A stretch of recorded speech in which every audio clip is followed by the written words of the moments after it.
right, evil, part 3. What is evil, part 3? What is evil? Evil, part 3. You guys enjoying this so far? Then I must be doing it wrong, because you're supposed to be suffering and pain and evil. Okay, so this is supposed to be an evil teaching, causing, injury and suffering and ruin and pain and harm and all that stuff. Okay, so part 3. So just as we go into this part, I want to just remind us a few things. Number 1, what we're defining evil as is morally bad or wrong, wicked as an aspect of one's character, or something that is the cause or source of suffering, injury, ruin, pain, harm, or destruction, characterized by or indicating future misfortune or ominous. Okay, these are all things that are definitions of evil. Now, the most important thing today we'll be continuing is that the way something is perceived and labeled is based on how it is understood or seen in the eyes of the doer or the observer and or the ones affected by it. In other words, I do something, I think I'm doing good, you may perceive it as evil because in some way it caused you suffering or ruin or harm or something. Or I may intend harm and suffering to you, you may not receive it that way. So it's really, this is a great teaching example of so many things in Scripture that are affected by who is the one who's calling it or labeling it. This is important. It's based on who is doing the labeling. And we had this come up in the study last night as well, where there's something that came up, and I said, well, it really has to do with who is the one labeling this. In other words, there was a verse that we looked at, someone asked a question about, which showed that somebody loved Elohim, walked in the commandments. I think we're talking about Solomon, walked in the commandments, but then he also did all these rituals to the pagan gods. So from Elohim's perspective, that's not love. But from Solomon's perspective, it might have been. You see, so it's about the perspective of who the one is doing the labeling. Like the ones who said, Lord, Lord, we did all this stuff in your name. In their perspective, they were doing everything right. In the other one's perspective, they were doing, lawlessness. And so as we try to understand our Scripture, we have to understand it through the right perspective of when something is labeled, which perspective is it being interpreted, that label by? Is it by the person doing it or receiving it or experiencing or witnessing it? Because it may be those watching something are deciding to label it even though it's not directly affecting them. But they're witnessing it, they're seeing it. And this is going to be very, very important when we understand evil, and then later when we do another teaching, we understand sin. As a matter of fact, it's going to be probably almost anything you can label in Scripture is going to be affected that way. And so I want us to really get this as we look through Scripture to understand that the labeling is defined by who's the one doing the labeling and whose eyes that thing is pictured as good or evil, blessing or cursing. If I, as a father, right, we know what Scripture says that Yahweh will chastise you and correct you like a father does. In his mind, that's love, right? He says, like a loving father, I correct my children. The children think it's evil because it hurts. There's suffering. There's pain involved. So it's really important that we get this, okay? Because it really has to do with the observer and the one who's doing the labeling. So determining if something is evil is sometimes based on the intent or motive and sometimes about the result. So someone may intend evil. Remember, Joseph talks to us, and we'll read about these things. Joseph says things like, what you intended for evil to his brothers, Yahweh intended for good. So the intent could be used as part of that, right? It also could be about the result. Because you may do something for someone intending good, but it goes badly. So it turns out to end up to them being evil. Even though your intent was good, but it didn't work right, and it didn't go well. Anybody ever have that happen? You thought you're helping somebody, next thing you know, you ruin the thing that you're trying to help them, and they're not happy with you. They think it was evil. So let's understand that, all right? So even if someone doesn't intend evil, evil can still be the result, and even if someone intends evil, the result can still be good. This is important. I know I've said this every part. I'm going to keep saying it. This is a new way of looking at things. And it's going to be very important for you to understand your scripture through these things. All right, I'm not going to list all the other things that I normally say, like you can do evil and evil can be done to you, etc. We have that from the other parts. Let's get into today by going to 2 Kings, 2 Melachim, 2 Kings 17. So we don't find ourselves in the book of 2 Kings very often, but I want to take us there today. We're going to begin in verse 6. Okay, I'm going to begin in verse 6. In the 9th year of Hoshea, the sovereign of Ashur captured Shomron and exiled Yisrael to Ashur and settled them in Halach and Chavor, the river of Gozan, and in the cities of the Medes. Now this came to be because the children of Israel, all right? It came to be because the children of Israel had sinned against Yahweh, their Elohim. So this adversity came upon them because they had sinned against Yahweh. He said, who had brought them up out of the land of Mitzrayim, from under the hand of Pharaoh, sovereign of the Mitzrites, of Mitzrayim, and feared other mighty ones. So there was a causality to this experience, right? They're reaping what they're sowing. Now, it's not a direct reaping, like they sowed paganism and now they're receiving paganism. They did something they shouldn't do, and there is a result to that behavior. He says, they were afraid of the other mighty ones. They even walked in the laws of the Gentiles, verse 8, whom Yahweh had dispossessed from before the children of Israel, and of the sovereigns of Israel that they had made. So this is the opposite of what he kept saying to them all throughout the Exodus journey, which he kept saying, do not do to me as they do to their Elohim. He repeated himself over and over again, that same concept. Do not do to me as they do. And we have a teaching called Do Not Do As They Do. You may want to go listen to that. Probably needs to be redone. It's pretty old teaching, all right? But do not do as they do. So because they did not listen, they did as the Gentiles did, they imitated those things, he's punishing them. He said because they had sinned against Yahweh.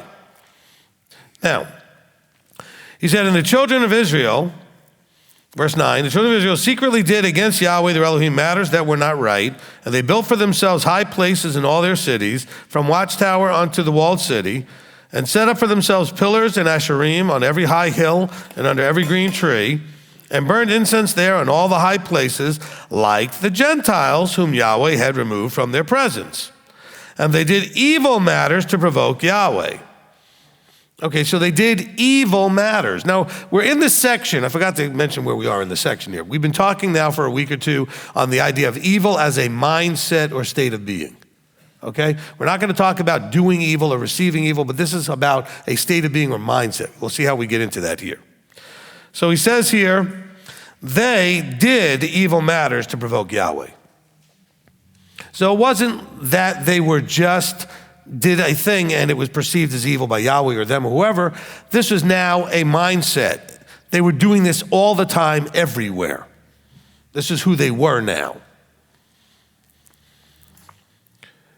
Now, as far as the idea of doing evil, it says here, let me find the verse again. Okay, verse 11. And they did evil matters to provoke Yahweh. In other words, in Yahweh's eyes, this is evil because it's going to provoke him. It's going to make him disappointed, upset. You know, you're doing things that are going against what he instructed. So he's going to see this as evil. Also doing these things were going to harm other people. Also was going to bring harm and ruin to them as his nation because of the covenant, because they're going to break the covenant. So this is going to bring ruin on them. So evil is definitely a good word to be used here. So they did evil matters to provoke Yahweh and served the idols of which Yahweh had said to them, do not do this.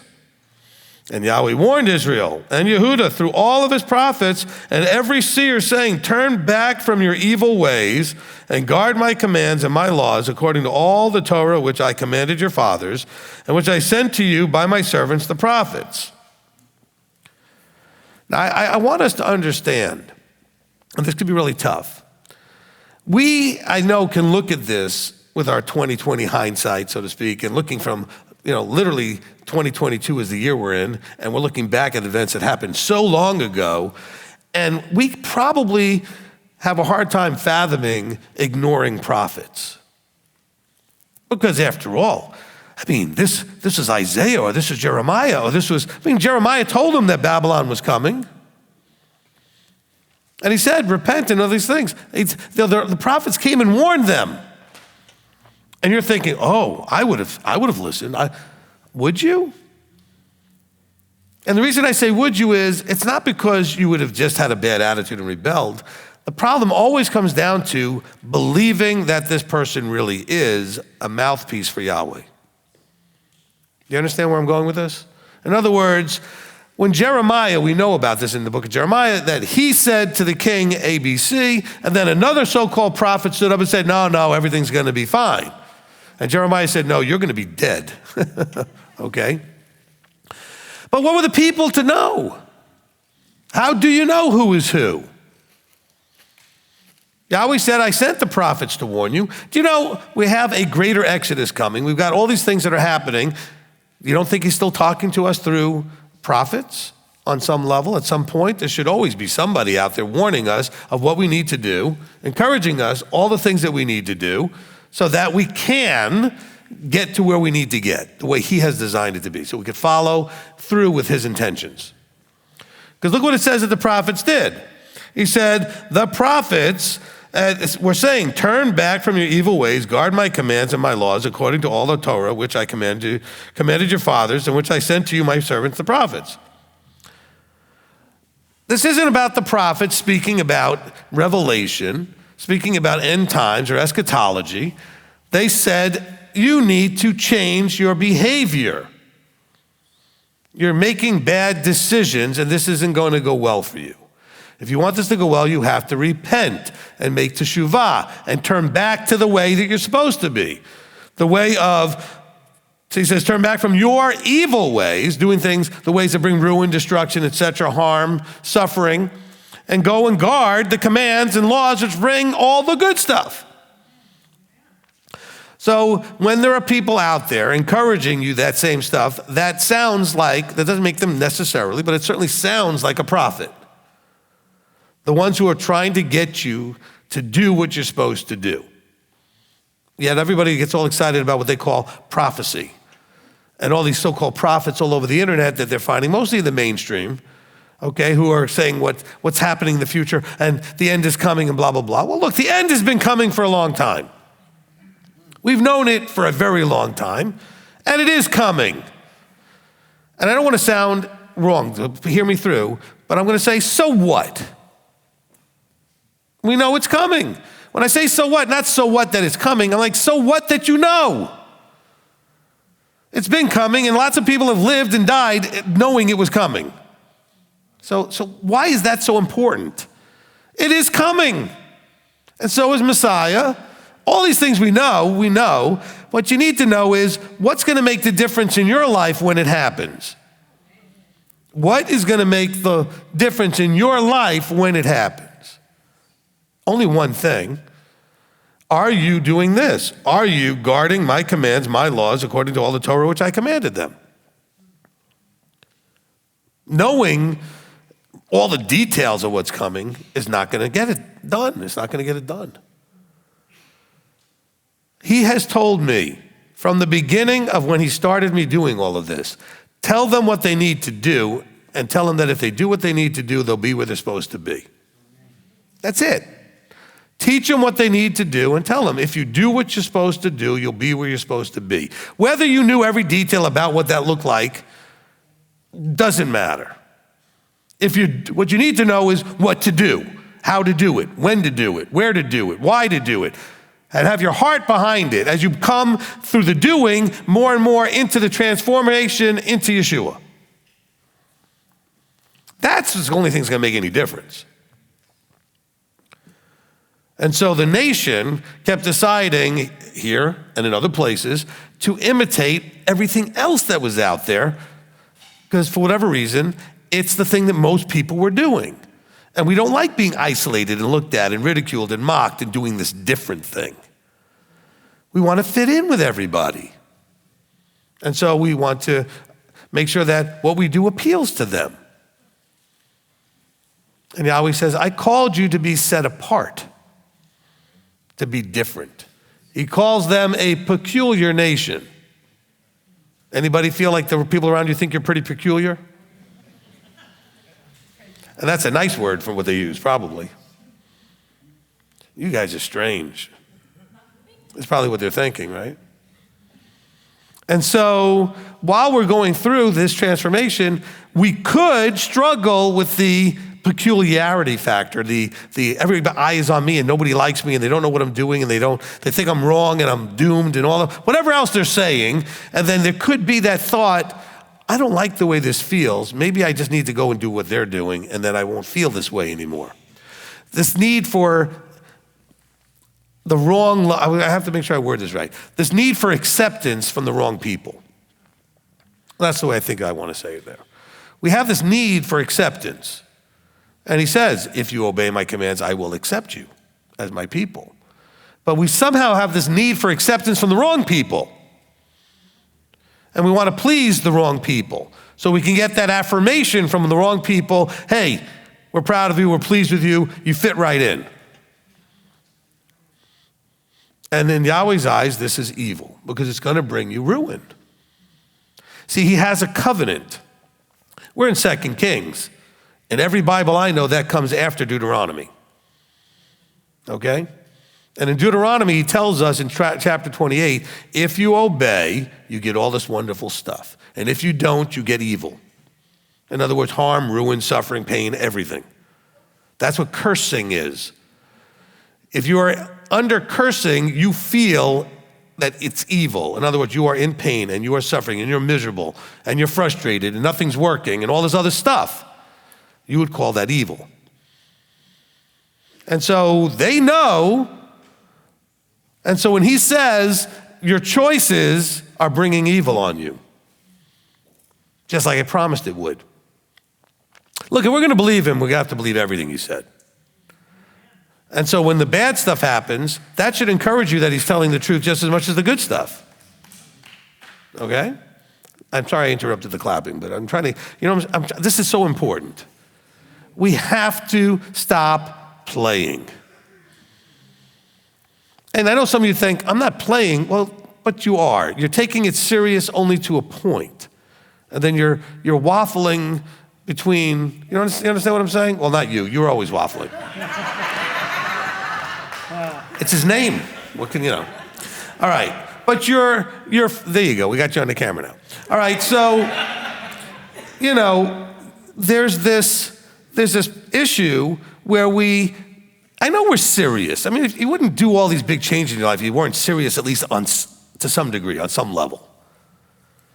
But are you serious enough to take it through to the hard and challenging moments and not just the stuff that's easy enough to do? Because maybe it was easy enough, for example, to switch from Sunday to Saturday. Because, look, if you don't live where there's a congregation, it's not as easy as if you live where there is a congregation. Because you're used to going somewhere, and now you can go somewhere on Saturday. Hey, that's easy enough to do instead of going somewhere on Sunday. But what if you decide that Sunday's wrong and there's no place to go on Saturday?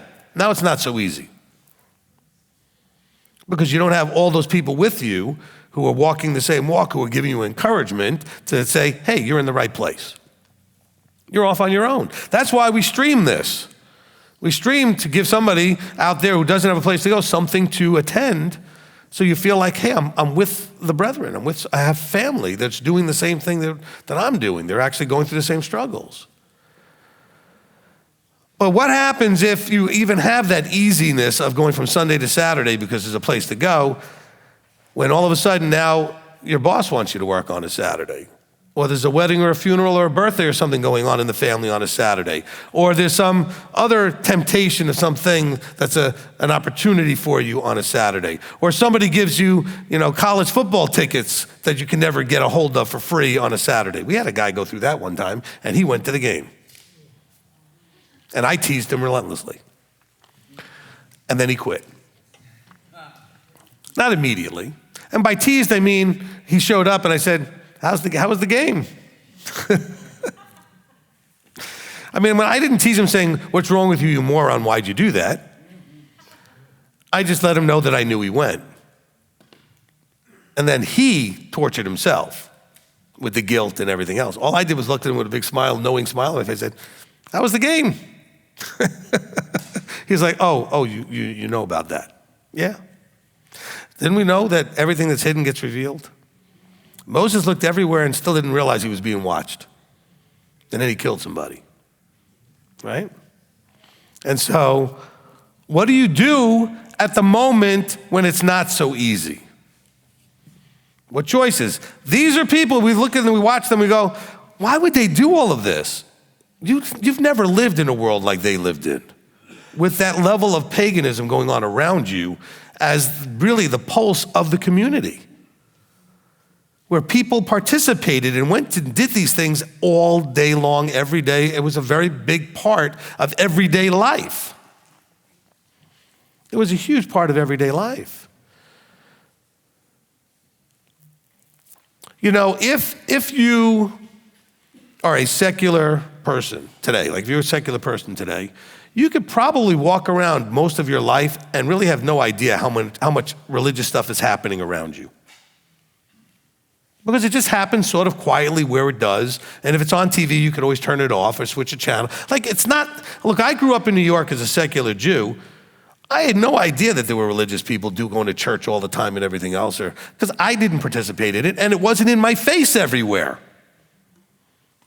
Now you run into it more in the South because you try to drive around on a Sunday, you're gonna realize there are churches.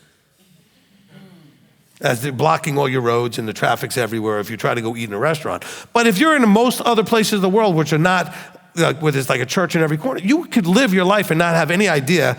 But in that world, where Israel is going through here, everybody knew everything that was going on because it was everywhere. It was a huge piece of public life. And we can't relate to that so easily. And so they had the temptation. Okay, growing up as a secular Jew, I'd never been to a church. And so I had no idea what they ever did in a church. I had no idea what the Catholics did versus the Baptists, or I didn't know what one was from another one. Because you wouldn't know. Because unless you go, you wouldn't know. This stuff was much more open and public and aware so that people knew what was going on. They didn't have to go and drag somebody over and say, hey, tell me all your rituals so I can imitate them.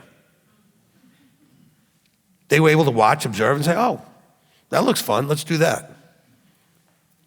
This is important because you could end up in your life in those moments where you see people doing things and go, that looks like that could be okay for Yahweh, Because remember, they weren't doing, this is important, they weren't just worshiping other mighty ones. They were often worshiping Yahweh in the form that the other ones were being worshiped. Which in some ways I think is worse. I think Yahweh probably thinks that's worse. If you're going to be a pagan, go be a pagan. But don't do their stuff to me. This is what got Israel in so much trouble. It's not that they made the golden calf, it's that they said it was him. I'm not saying that making the calf would have been okay. I'm just saying what really made it bad was they said, this is Yahweh who brought you out of Egypt. He says, don't do to me what they do to them. Don't only do to me what I tell you I want done to me. And he's very good about telling us exactly how he wants things done. How he wants us to behave. When it came to the temple system, how he wanted everything that was done, every ingredient for how every offering was supposed to be done, who was supposed to do it, where it was supposed to be done, when it was supposed to be done, how it was supposed to be done, even how you needed to dress to take the ashes out. That's a lot of detail.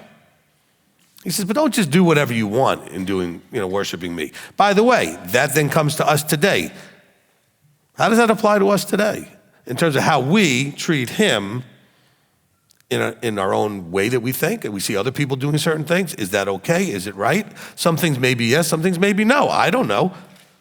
I mean, obviously I have an opinion, but I'm saying is, it can be, if you go and visit, this is really why it's funny. So I had somebody last night was telling me that they don't like to call themselves Messianic only, because just the word Messianic can mean anything. Saying MTOI is more specific. I'm Messianic, I'm Torah observant, and I'm Israel. But if you go to a Messianic congregation and then go to another one and another one and another one, you might be surprised the wide variety of what you're going to get. You may think it's going to all be the same. It's not. Okay, it's not like if I go to McDonald's here in Tennessee and I go to McDonald's in Nebraska, go to McDonald's in New York, they're all going to be the same. Okay? If I go to a conservative synagogue anywhere, it's pretty much going to be the same. You go to whatever denomination, if it's that specific denomination, it'll probably be very similar wherever you go. Not with the Messianics, though. With the Messianics, you're going to get Messy Costal, Messy Baptist, Messy Jewish, Messy whatever. It could be anything. Is it all okay? Does it matter? And I'm not saying it does or doesn't at this point, but it's confusing at the very least when you go and you see such a wide variety. Is it anything goes? Because I know a lot of people have told me they've gone to a lot of places and they just couldn't stay because it just wasn't, comfortable to go in something that was so much mix. And what that mix looks like and what the right balance is in the mix. And so I understand the challenge. And some of you, it's interesting. The same thing could be going on in one place, and one or two of you, whatever, would go to that one place. Let's say two different people go. One person goes, and there's a lot of we'll call it Baptist, for example, or Pentecostal. There's a lot of Pentecostal stuff going on. And one person feels very comfortable with that because they remember it and they're comfortable with it. The other person is very uncomfortable because they know it and they remember it. They're both reacting to the same thing, having a similar background. One doesn't like it because of that. The other likes it because of that. And this is where the challenges are. Because I want us to understand when we're reading this scripture here, because some of you are thinking, wow, he went off on a sidetrack. I didn't, though. We look at what they do here and we wonder, how could that even be possible? Well, how is it possible that you get so much church in a congregation setting that doesn't belong in there? Because you can go to a congregation and think you're sitting in a whatever the denomination style they have, church, they're just doing it on Saturday.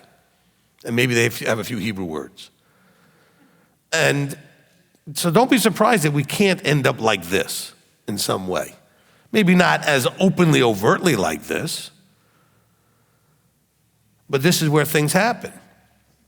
It's like those who, they come into this and they figure, oh, well, I'm just going to do whatever the Jews do. And then the Jews are busy making, Purim into, Halloween. Well, it never should be that way. Hey, our Jewish brothers know a lot of stuff. But they're where they are because they made a lot of dumb decisions too. Just truth, okay? They are where they are, as all of Israel is, because they made some dumb decisions. That doesn't mean they don't know things you don't know that you need to know, and that's important stuff. I'm just saying that they're where they are because they made some foolish decisions. And they're still making foolish decisions, as do the Christians and all the other denominations and stuff that are out there, whatever religions. And so our job is a real tough job. We have to pray for wisdom and discernment so that we understand what it is we're supposed to be doing and where we're supposed to be. I would love, and again, I didn't plan any of this, so this is just where this verse happened to be taking me. I would love to be able to embrace every Messianic congregation out there as family. I would. And maybe I'm supposed to, I don't know. It's very hard and very uncomfortable to do that when I know the things that they're doing. And I know the things that they're teaching.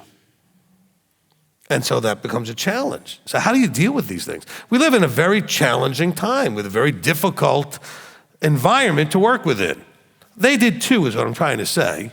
And in their environment, the challenge was all the way that the pagan temples were going on in their area. We have it in these mixed things that are everywhere that we could go to. And even if we're not able to go to them locally, all these teachers that are on YouTube, you can find anybody teaching anything from any perspective that you want. Absolutely no problem. And quite frankly, and don't be insulted by this, you may not be qualified at this point to know the difference. It takes a while to gain the discernment and the education to know which is which when you're looking at something. I'll use an artistic sort of metaphor. I'm a music guy. I have a very, very discerning ear. If somebody misses a note, I hear it. But not everybody has that ear, but you can develop it. But you have to kind of know what you're listening for. So, for example, when my wife and I used to watch years ago something like American Idol, a person would be singing, and I would be like, ooh, they just missed that note. And she goes, do you even know the song? I said, no. She said, then how do you know they missed the note? Because that's the ear. Well, wouldn't you know that after a couple of seasons, she started noticing. And she could hear it also. Because she started knowing what to look for, is my point. Do you understand what I'm saying? I had been trained much younger on music, on how to look for certain things, and knowing what sounds off, what pitchiness is in flat and sharp and that kind of thing. She hadn't had that background. But as I was now working with her, she was now knowing what to look for and what to listen for. And then she would say things like, they missed, didn't they? I'd be like, yep. She said, she'd be like, yes, you know. Okay? And so that's the same with this, though. In the beginning, you don't have the training to know the difference. It takes time to know what's what in terms of, is something off? When you have a trained musical ear, somebody could be just a little bit off, and sharp or flat, you'll hear it. Other people won't even, okay? I've had to go up to some people, not had to. I was talking to some people, they asked me about how they did, like if my daughter is singing or somebody else is singing, and I may say, they say, how'd I do? And I said, well, you missed that one note, but nobody would have noticed but me, okay? Because it has to do with only the people with that level of an ear. There's like 4 people in this room that would have heard it, okay? That I'm aware of, maybe more, but the people I know who know, that, and nobody else would have heard it, none of you would have noticed, so it doesn't matter in that kind of a case. But that's when you're listening to music, it won't matter if somebody's a little bit off. But when you're listening to teaching and it's a little bit off, that could really be a problem. And I don't know what to do about that. I don't know what to, when I say do about that, I don't know what to recommend to you necessarily. That's why I tell you, just be careful when you go around and do these things. Because I'm trying to protect you from, let's bring this all the way around, protect you from suffering, which is evil. I want to protect you from evil. Because if you go someplace and you stay there long enough, you're going to end up thinking and believing like they do. There's no 2 ways around that. I have a sister-in-law put her daughter in an Adventist school, an elementary school. A couple of years of it. And guess what? After a couple of years, she was getting frustrated because her daughter started to sound Adventist. I said, what do you expect? You put her in Adventist school. What else is she going to sound like? Oh, but I taught her differently. But they're teaching her all day. If you go anywhere, you're going to stay, if you stay there long enough, you're going to pick up whatever it is. You can't help it. And that's where my concerns are, you know? And that's why there are times when people have gone from here to someplace else, and they've gone, you know, wherever they moved around the world, wherever they go other places, and sometimes I'll find out where they are, and I'll look at the teachings, and I say, I don't know how they listen to it. Because they know better. Or at least they should. And that's really what's going on here in this verses here. Is it says, look, you've been sent prophets. Well, here's the problem. Are you able to recognize the prophets? It's like I've said, you know, we're like the Ephesians 4 guys who are looking for the teachers, the evangelists, etc., the prophets. And it's like the dog chasing the car. Once you find one, you don't know what to do with it. And so are you even looking for that? Or do you even know what that should look like? Because he said, look, I sent you the prophets and you guys didn't listen. Verse 14. Yes, I am going back to the verses. But they did not listen. He said, I sent my servants to you and they did not listen, and they hardened their necks like the necks of their fathers, who did not put their trust in Yahweh their Elohim. They hardened their necks. Now this time, we're not talking about like hardening the heart, which is strengthening. We're talking about this is literally hardening it so I'm not going to bend my head.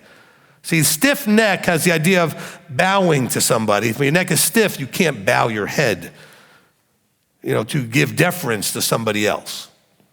And so this is a big problem for Israel.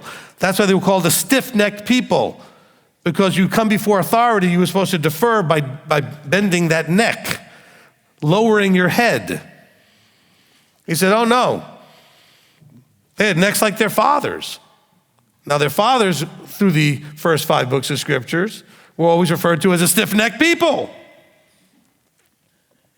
He says, the problem is they didn't listen and harden their necks because of what? The problem. They did not trust. They did not put their trust in Yahweh and those that Yahweh put in place.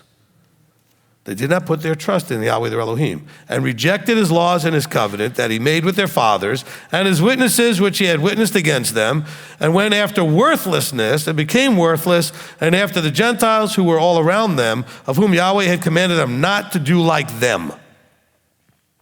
Now notice, Yahweh isn't picking on the Gentiles and saying, don't be like them. He says, don't do like them. They are where they are because that's where I've allowed and chosen for them to be at the moment, but don't do like them. And so we don't need to be going to a place, wherever we're going, and this could be even when people like to say, oh, I just want to have a little small group and we're just going to study. I hear this all the time. Oh, because everybody, I shouldn't say everybody. I get frustrated when people say everybody when they mean 3 people, so I'm not going to say everybody. There are those of you, I'm serious, people come to you, everybody doesn't like that choice you just made. Everybody or 3 people that you were talking to? It could be everybody, but it could be 3 people. There are those of the body who have a thing that they want to be in front, they want to teach, they want to lead, they want to run a discussion, they want to get their ideas out so that people can tell them they're right. They're looking for that edification, that affirmation. And so they'll want to have these little small group discussions so that they get to talk and they get to share and people get to say, ooh, that was great, or whatever. Only problem is, if you don't, let me say it a different way. The problem is, what if you're wrong about something you say? The problem is, what if you're wrong? I come up here with, I promise you, a full, clear fear, proper fear of being wrong and you hearing me and doing what I say. I mean, I have that very clear in the forefront of my eyes, as frontless before my eyes, as scripture would say, that I need to be very concerned with everything I say in case you actually do it. Not because you'll do it, because a lot of you ignore me anyway. But in case you do it, I have to be concerned, just in case you actually listen. But do you have that same fear when you want to have your little group discussions? Oh, Rabbi, we don't want you to be there. We just want a bunch of us just sit together. We just want to talk. Okay, that's dangerous. I'm not saying you should never do it, but you got to be careful. I mean, I've sat in those kind of discussions before I ever was leading anything, and it was like the blind leading the blind, and they were running off in all kinds of ditches. Occasionally they were right on about a few things and whatever, and that's fine too, because some things aren't that complicated, but it's really easy to get off in a ditch. And it could be because it's the popular thing. How many of you, okay, most of you hopefully have heard the divorce, remarriage, and putting away teaching, okay? Now, if you haven't, you need to go listen to it. But let's say you listen to it. You also know, well, even if you didn't listen to it, you know that generally the mainstream position is that God hates divorce. You know that, everybody said it, that's the popular way of saying it. And then what happens when a teacher comes out and says that's not what it actually says? Now what do you do with that? I've had people still come back to me and argue with the teaching they heard, but saying, but God hates divorce. And I said, I spent 30 minutes explaining to you that's not what it says in the Greek. But they can't receive it because they were so immersed in another thought process, so immersed in another way of understanding things that they can't set themselves free from that. And so what happens when you sit in a group and then, I've been teaching A and somebody else in the group is now teaching B, and now you're saying, I like B better, that fits what I've always understood, and I'm going to now listen to that person. Then what? The prophets were often not listened to because they were not popular in what they were saying. The people didn't like what they said. That's what happened with Jeremiah. Jeremiah said A, they didn't like it. The king didn't like it. The other guy said B, the king loved it. Only problem is that guy was false. And that's where we end up with a real problem. Look, I've told you guys over and over again, you are never without Elohim in the world. But Elohim is not in the Christianized way of understanding that he's just present there for everybody to tap into. He works always in this book through people. There's no getting around that. Always. Look, I'm going to give you a little mind-blowing thing because I'm not going to be teaching Tuesday, I don't think, so I'm going to give this to you now. Everybody familiar with Exodus 19? What happens in Exodus 20? The giving of the 10 Commandments. All right, the giving of the 10 Commandments. So what's in Exodus 19? That's when he gives the covenant, right? He says, Exodus 19, he says in verse 5, and now if you diligently obey my voice and guard my commands, then you shall be my treasured possession. Who is Yahweh talking to at that moment? Moshe. And he tells Moshe to share this with the people and come back with an answer. And Moshe goes to the people in verse 7, and then he comes back, and all the people said, all that Yahweh has spoken, we shall do. Now, of course, they didn't hear Yahweh say anything at this point. Yahweh told Moshe, tell the people this, and they said, we're going to do it. Now, listen to this. This is incredibly, it blew my mind when he showed me this Friday, okay, just yesterday. Look at what it says here. Verse 9, and Yahweh said to Moshe, see, I am coming to you, to who? To Moshe, in a thick cloud, so that the people hear when I speak to you and believe you forever. The 10 Commandments weren't spoken to the people. Ooh. They were spoken to Moshe in front of the people. Have you ever thought that? Have you ever heard anybody say that? Because he was endorsing the vertical.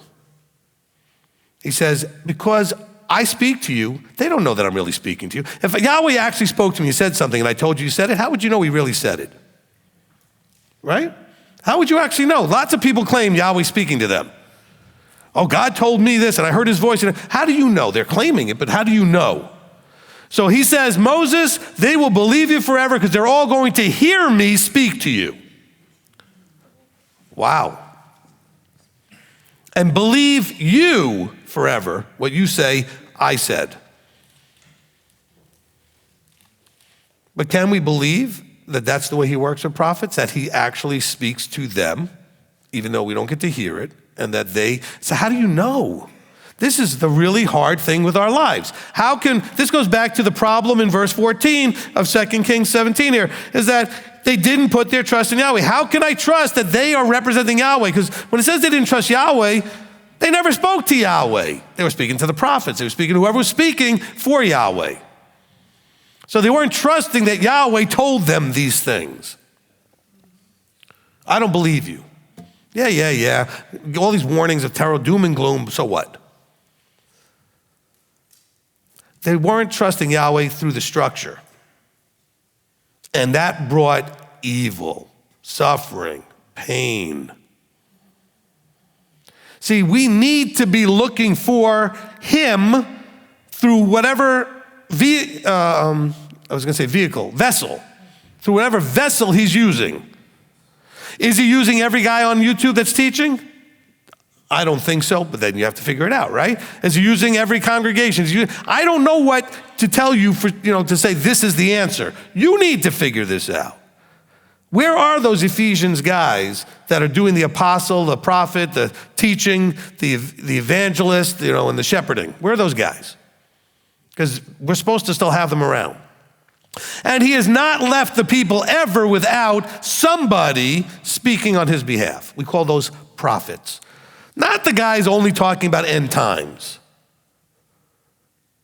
That is not what a prophet is only to do or majorly to do. That's not the main part of a prophet. They're to speak the word of Yahweh with authority. The authority from above. His words in their mouth. And by the way, when you say repent and keep the commandments, that's his words. You can read them, they're his words. 99% of what you hear me say are actually his words. Like literally I'm reading them to you and quoting them to you. So you don't even have to wonder if they're his words, like he just gave them to me. I'm actually reading you his words. I'm just trying to get you to understand he meant what he said and understand what it is exactly that he did say so that you can actually do what he said and be what he says you're supposed to become. But do you trust? This is the hard part. I am sure, and I want you to just play a little game in your own head here. Imagine you were living in Ephesus and Shaul was your pastor, rabbi. You think you would like him? You think that you would just believe that he's really who he claims to be? After all, he claimed to meet Yeshua on a road and been blinded and had a vision. He could have made that whole thing up. There wasn't anybody else that saw it. Because when it happened to him, nobody else is hearing the voice he's hearing. Nobody else saw the light nobody else saw any of that stuff. So what do you do with that? And do you think personality-wise you would just think he was the best? You stupid Galatians. That's the way he talked to them. He said, you guys are a bunch of guys sitting there with your thumb in your mouth and diapers on. He wasn't just all warm fuzzies, was he? Right? I mean, he basically called them a whole bunch of babies, told them that they want to go back to being Gentiles, to call them stupid. See, I think that we have the wrong criteria when we're looking for the people that are in these roles. Well, Rabbi, I don't like the way you deliver these things and the way you talk and your personality and the way your home life is or your personal life is or whatever. I'm sorry, what does that have to do with anything? I mean, Paul didn't get along with James and Peter either. I mean, he was a little rough around. This is a guy that was running around killing them all at one point. He was a little rough around the edges, a little zealous. Yet, he was the one in that role, wasn't he? So was Peter. Could you imagine having Peter as your rabbi?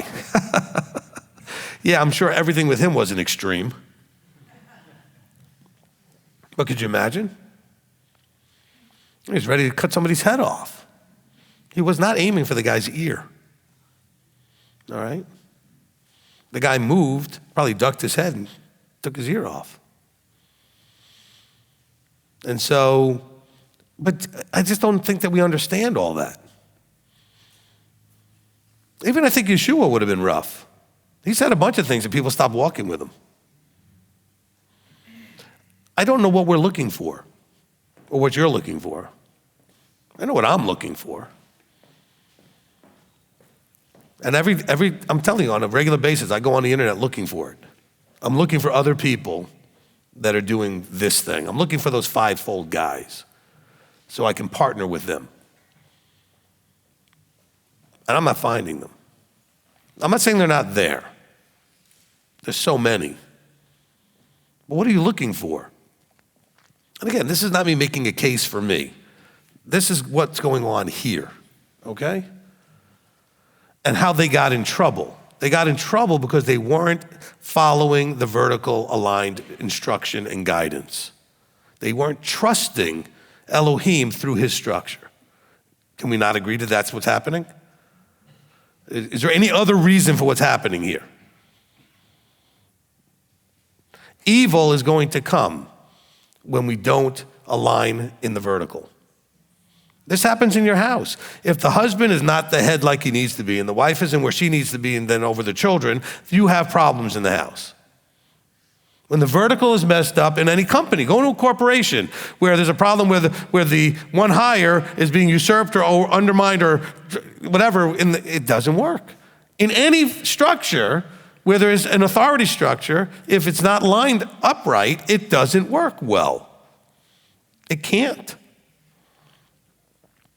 And almost always it comes down to what? Trust. The wife will say, but I don't trust him. And I'll say to the husband, that's a legitimate problem. What are you doing to build trust? Or the kids don't trust the parents, or the employee, the middle management guy doesn't trust the boss. This is why we suffer so much. And that's why a lot of us are thinking, well, let's wait till Yeshua gets here and he puts it all in place and we'll all see him and we'll know he is. Well, you know what? They all see him and they still fight and have problems. Even while he's sitting in Jerusalem. It doesn't just happen, he shows up and he's in Jerusalem and the whole world just falls at his feet perfect. That is not going to happen. At the end of the millennium, we have a Gog-Magog war again. And people still join against Yeshua, even though he's been sitting on the throne. So don't tell me, oh, that's going to be so much different and easier. In some ways it will. In some ways, we're still people. We still have our own selfish desires, meaning we want what we want. We like what we like, all those preferences things. And we still don't like anybody to tell us what to do and have to listen to anybody. And this is what brought this about. People then choosing to do what they wanted to do as opposed to what they were supposed to do. I wanted to go further here. I got time. All right, so he said, who did not put their trust in Yahweh their Elohim, verse 15, and rejected his laws and his covenant that he had made with their fathers and his witnesses, which he had witnessed against them, and went after worthlessness and became worthless, and after the Gentiles who were all around them, of whom Yahweh had commanded them not to do like them. It's interesting that he uses the word worthless. They thought this was valuable, and he's saying you're chasing after worthlessness. In other words, it has no value. It's not going to accomplish what you want it to. This is, I think, why Paul says in Titus about arguing how it's worthless and unprofitable, arguing over Scripture. Because you're not going to get the result you want.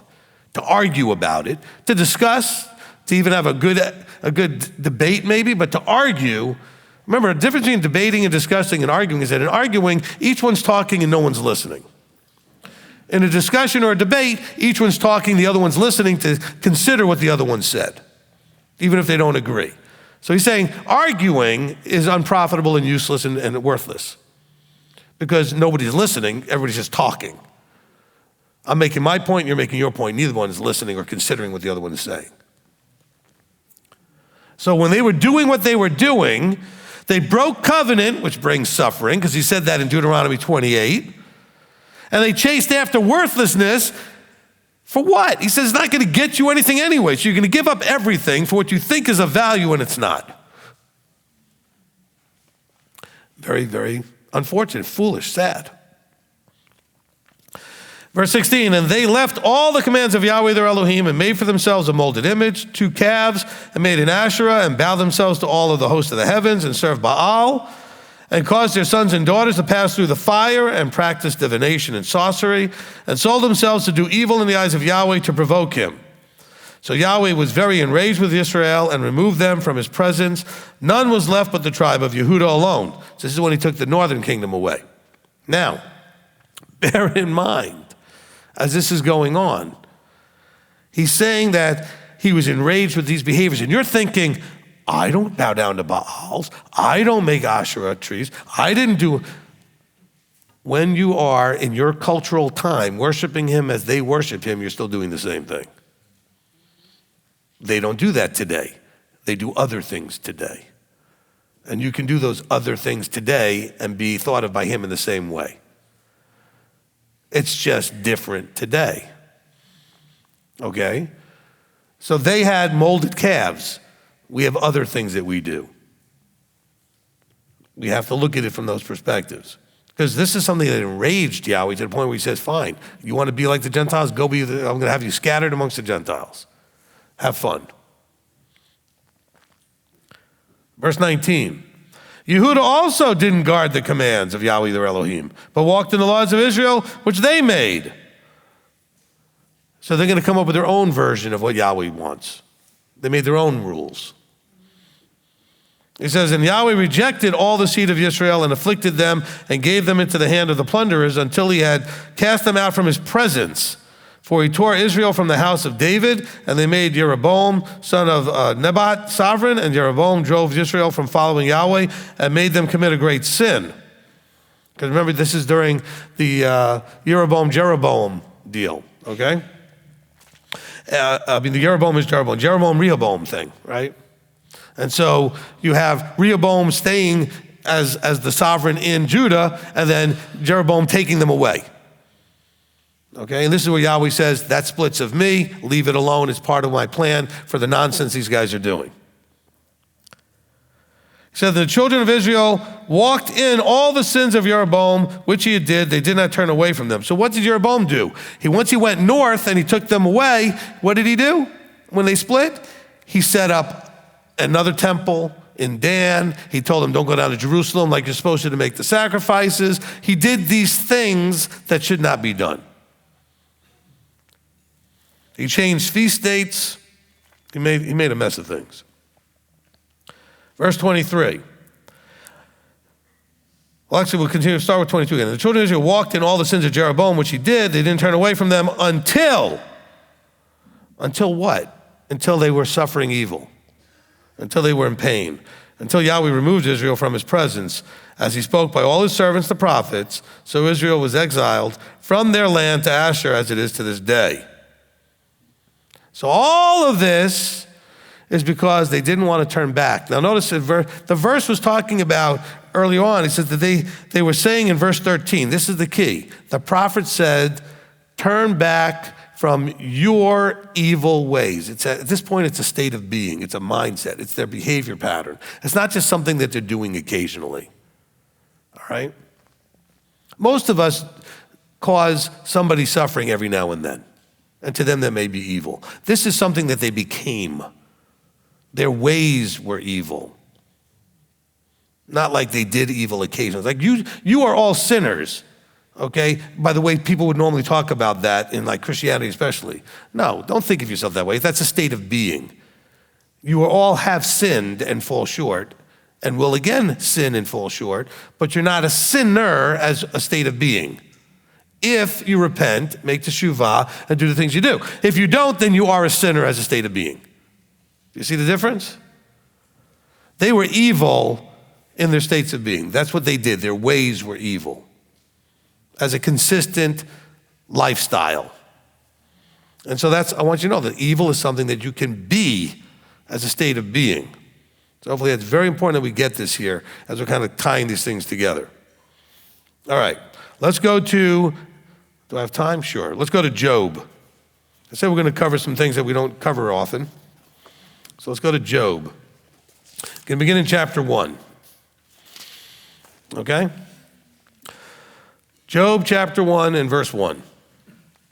There was a man in the land of Uz whose name was Job. And that man was perfect and straight and one who feared Elohim and turned aside from evil.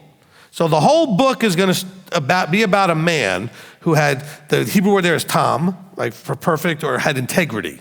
The idea of integrity. And there's going to be other verses where it talks about his integrity.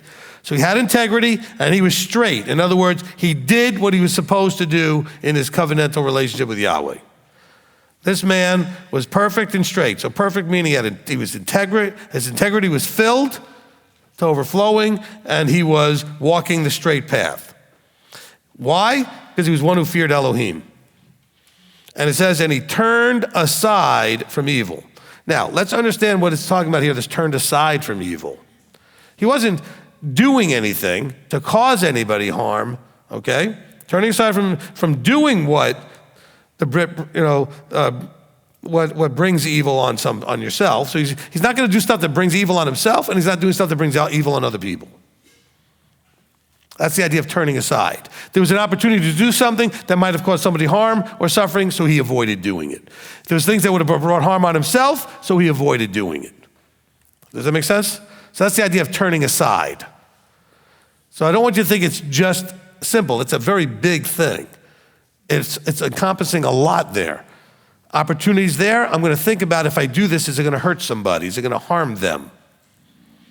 So he turned aside from that.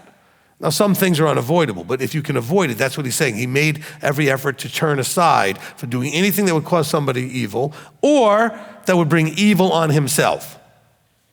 Understanding that breaking commandments and breaking covenant brings evil. Verse 2, 7 sons and 3 daughters were born to him, and his possessions were 7,000 sheep, 3,000 camels, 500 yoke of oxen, 500 female donkeys, and a very large body of servants, so that this man was the greatest of all people of the East. He was wealthy. He had a lot of stuff. And his sons went and had a feast in the house of each on his day, and sent and invited their 3 sisters to eat and drink with them. And it came to be, when the days of feasting had gone around, that Job would send and set them apart, and he would rise early in the morning and offer burnt offerings. The number of them all, for Job said, it might be that my sons have sinned and cursed Elohim in their hearts. This Job always did. In other words, he knew that his children weren't quite as straight and narrow as he was. And so even though he wasn't aware of everything they did, he made offerings on their behalf. Then it says, on the day came to be that the sons of Elohim came to present themselves before Yahweh, and Satan also came among them. So there must be something that goes on in the heavenlies where there are those that have to come and present themselves to Yahweh on whatever regular basis there is. And Hasatan was there as well. And so understand that however you want to believe scripture, outside books like Enoch or whatever, that here in the story of Job, Satan has not been cast out. Satan is going and talking to Yahweh directly. He's not a feared enemy. He's not a rival. He has a role to play. And he's there as well. And he's not there sneaking around. Yahweh sees him and says to Satan, from where do you come from? And Satan answered to Yahweh. In other words, not where do you come from, like, how'd you get here? He's like, so what you been up to? What you been doing? What do you, that's kind of an idiomatic phrase for, what's up? Okay, really? He's like, well, hi Satan, what's going on? And Satan says, and Satan answers Yahweh and says, from diligently searching in the earth and from walking up and down in it. In other words, I believe, and we may have to do a teaching just on our good friend Satan over here, and I don't mean that in a right way. I mean, obviously he's not our friend. Someone's going to take that and run with it the wrong way. We don't understand all of the nuances about what he is and what his role is and what he's doing. Oh, he is dangerous. And he is everything that you thought awful to think, but he's serving a purpose. And his purpose is to do what he said. He's saying to his boss, Yahweh, I've been doing what you wanted me to do. I'm diligently going up and down the earth. I'm walking up and down the earth diligently. Doing what? Well, we find that out through the discussion. And Yahweh said to Satan, have you considered my servant Job? So is he switching the conversation now and just saying, hey, by the way, what do you think of Job? Or is he saying, well, since you've been walking up and down diligently around the earth and you have this job to do, which is, we're going to see, to get people to demonstrate where they are in relation to Yahweh, to bring stuff out, to bring it to expose. We call him the accuser of the brethren, but if you don't give him something to accuse, he's not accusing you of anything. You have to have something in there to work with. And that's the whole story of Job here. We're told right verse 1 that Job doesn't have anything to work with. He's filled with tamim. He's filled with righteousness. He walks straight. And so he's saying, well, while you're diligently walking up and down doing your job, have you considered Job? And he said that there is none like him on the earth, a perfect and straight man, one who fears Elohim and turns aside from evil. So this is Yahweh sort of poking at him like, you can't mess with this one, can you? There's nothing to work with there. And Satan answers and says, is Job fearing Elohim for nothing? In other words, there's no reason why he fears you. He says, you give him everything. He says, have you not made a hedge around him and around his household and around all that he has on every side? And you have blessed the work of his hands, and his possessions have increased in the land? He said, of course he fears you. Awe, reverence, fear, right? Because you give him everything. See, in my experience, and in reading about other people's experiences in the history of the universe, giving somebody everything doesn't usually get you straight and perfect. It gets you spoiled and rotten. Yes or no? Okay, so this is really a bad argument. Because if it was the way Hasatan is trying to express it, the result should have been spoiled and rotten. Because clearly that wasn't the case.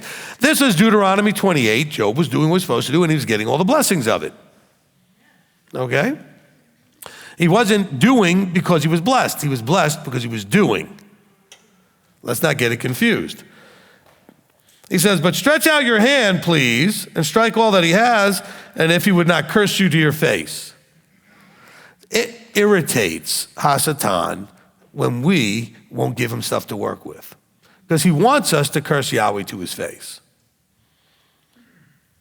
And Yahweh allows that, because the only way to test his creation is to have somebody out there who can make us jump through all the different hoops to show that we mean what we say when we're going to keep covenant.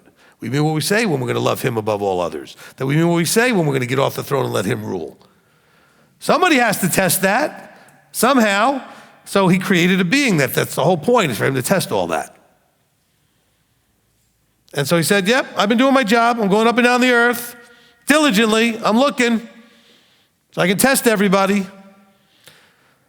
He said, but I want this guy. This guy is just getting on my nerves. He's too perfect. And I know it's not because he's perfect. He's just doing it because you help him so much. So Yahweh in verse 12, so Yahweh says to Satan, see, all that he has is in your hand, only do not lay a hand on him himself. And Satan went out from the presence of Yahweh. Right? So this is just to kind of get us a good lead in Job, because I'm running out of time here. Well, let's go to chapter 2. Maybe we can do this real quick. Okay? Verse 1, again, the day came to be that the sons of Elohim came to be present, to present themselves before Yahweh, and Satan also came among them to present himself before Yahweh. Notice he's coming to present himself. He's not even coming to sneak around and just be around or whatever. He's coming because he's got him. It's like they're coming to give their reports. All right, come show up, give your daily, monthly, whatever it is, report. And Yahweh said to Satan, from where do you come? In other words, what's going on? He says, diligently going up and down the earth again. Yahweh said, Satan, have you considered my servant Job, that there's none like him on the earth, a perfect and straight man?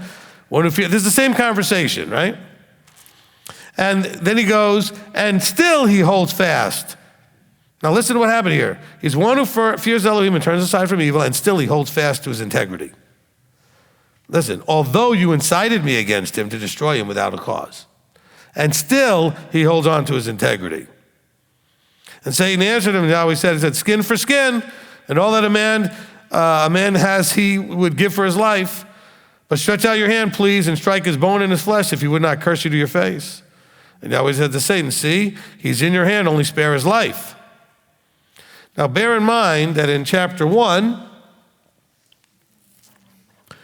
the rest of chapter 1 that we didn't read, he's striking the other stuff. Okay, if you go back to verse 13, the day came to be when his sons and daughters were eating and drinking, wine in the house of the brother, the firstborn, and a messenger came to Job and said, the oxen were plowing and the donkeys feeding alongside them when Sheba fell upon them and took them away, and they smote the servants with the edge of the sword, and I alone have escaped. And while he was still speaking, another one came and said, the fire of Elohim fell from the heavens and burned up the sheep and the servants and consumed them, and I alone have escaped. And while he was still speaking, he said, the Chaldeans formed 3 bands and made a raid on the camels. In other words, all of the physical stuff gets taken away. All the wealth. All right? Now notice that it says in verse 22, it says, in all this, Job did not sin nor ascribe wrongdoing unto Elohim. So then we get to chapter 2, and he says, okay, what if I actually struck the flesh? Oh yeah, I messed with the animals and the grains and the crops and all your other good stuff, whatever. What about the people? He says, fine, just spare his life. Verse 7, Satan went out of the presence of Yahweh and smote Job with loathsome sores and from the sole of his feet to the crown of his head. And he took a potsherd which to scrape himself while he sat in the midst of the ashes. And his wife said to him, do you still hold fast to your integrity? Curse Elohim and die. But he said to her, you speak as one of the foolish women speaks. As one of the foolish women speaks, right? You speak like they do. Indeed, should we only accept the good from Elohim and not the evil as well? In all this, Job did not sin with his lips. He did not sin with his lips. See, that's where he's now saying that Elohim brings good and evil. But the evil has a purpose for good. Any evil from Elohim still has a purpose for good. Evil from you may not always have a good purpose. So here's Job saying, should we just accept the good and not the evil? that comes from Elohim. And then notice that he knows and recognizes that this is either caused or allowed. Therefore, he's going to look to Elohim and say that the evil's coming from Elohim. He's not blaming him. He's not sinning against him. He's not accusing him. He's simply saying to his wife, we've been very blessed. Now we're suffering a little bit. Abba, the Creator, allowed both. Okay? And so that's where we're really starting to get this picture. All right? And so as this is playing out, and we'll wrap it up with one last verse in Job. We'll go to chapter 28 at the end. Okay? Well, not the end. It's kind of towards the end. Chapter 28 and the last verse of chapter 28. And he said to man, see the fear of Yahweh, that is wisdom, and to turn from evil is understanding. I'm going to reword it a little bit. If you have the fear of Yahweh, and you got to listen to the fear of Yahweh teaching. Fear of Yahweh is the beginning of wisdom. It's the beginning of understanding. He says, if you fear Yahweh and you have wisdom and understanding, you'll turn from evil. Let's just reword it a little bit. He says to turn from evil is understanding. Well, you turn from evil because you have understanding. You understand what the situation is and what you need to not do and why you need to not do it. And turning from evil isn't just turning from doing it, it's turning from doing the things that would bring it. So you have both going on here. All right, let's go before the Father. Father, we want to come to you now as we're really trying to understand what you have for us in terms of turning aside from evil. This understanding of evil, how you cause or allow, how we can bring it upon ourselves, and yet the most important thing is how we respond in moments of suffering and pain, perceived ruin and destruction. And so, Father, we're going to look to Job as an inspiration. That he had integrity, but not only did he have it, he maintained it under adverse circumstances, which is our struggle as human beings, is that, we seem to be pretty good with our integrity when things are going pretty good. But what about when it becomes challenging and tough and difficult to maintain our integrity? Father, help us. Give us the strength and encouragement to do what we need to do, to strengthen those muscles of integrity so that we can also, like Job, stand with integrity and say, should we not accept the bad as well as the good, the evil and the good from Yahweh? Because we know that all things work for the good, even though it feels like evil at the moment, if it's coming from you, Father. So, Father, we want to thank you and praise you and appreciate the struggles you allow us to go through for the growth they are going to bring forth as fruit. We want to thank you and praise you for all these things. In the name of Yeshua, our Messiah. Amen. Amen. Amen.